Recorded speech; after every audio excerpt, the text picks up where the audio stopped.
tiny limbs, bones protruding.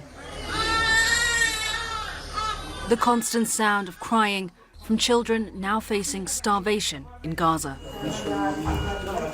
In this overrun hospital ward, anxious mothers watch on as doctors provide whatever care they still can. But for some, there is nothing more to be done.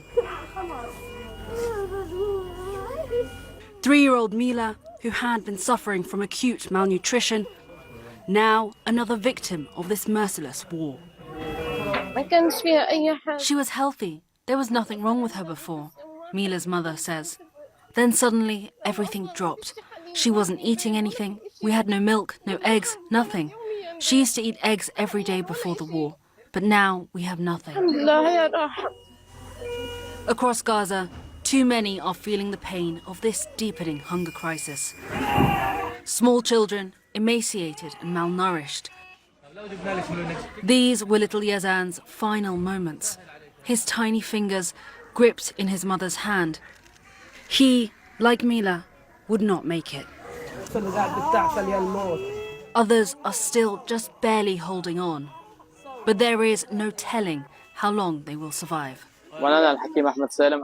Standing beside Mila's body, Dr. Ahmed Salem says many children at this hospital are now dying due to a lack of food and oxygen supplies.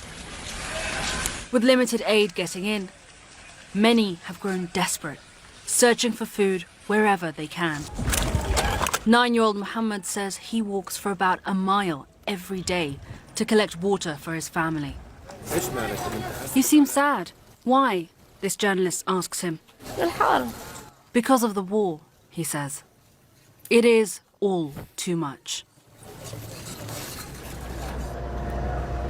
On Tuesday, UN experts accused Israel of intentionally starving the Palestinian people in Gaza, noting that the Israeli military is now targeting both civilians seeking aid and humanitarian convoys. Israel has denied targeting civilians and says that there is, quote, no limit to the amount of humanitarian aid for civilians in Gaza. But the reality on the ground paints a very different picture. There is no food, no water, no flour, cooking oil or anything, this woman says. Death is better than this. According to a senior UN official, at least a quarter of Gaza's population is now said to be just one step away from famine.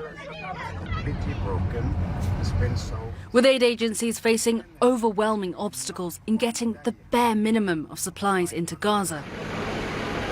And as Israel's ground offensive threatens to push further into the Strip's densely populated south, time is quickly running out. While international efforts to airdrop humanitarian supplies have provided some respite, it is simply not enough. With stalling negotiations leaving little hope for an end to the suffering